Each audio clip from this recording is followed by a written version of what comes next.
سلام دوستان، یه ابزار فوق العاده براتون آوردم. تا آخر این کلیپ همراه من باشید ببینید چه ابزاری براتون طراحی کردم.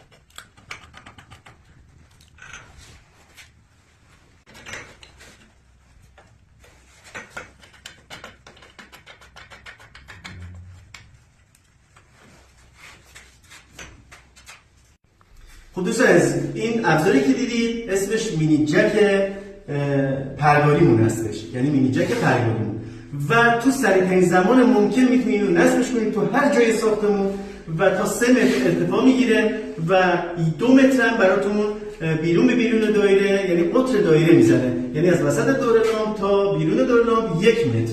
و اینکه برای تنظیمش هم کافیه فقط از هر 4 طرف اینو به سقف با متر تنظیم کنید، نیازی به شغل و تراز نیستش.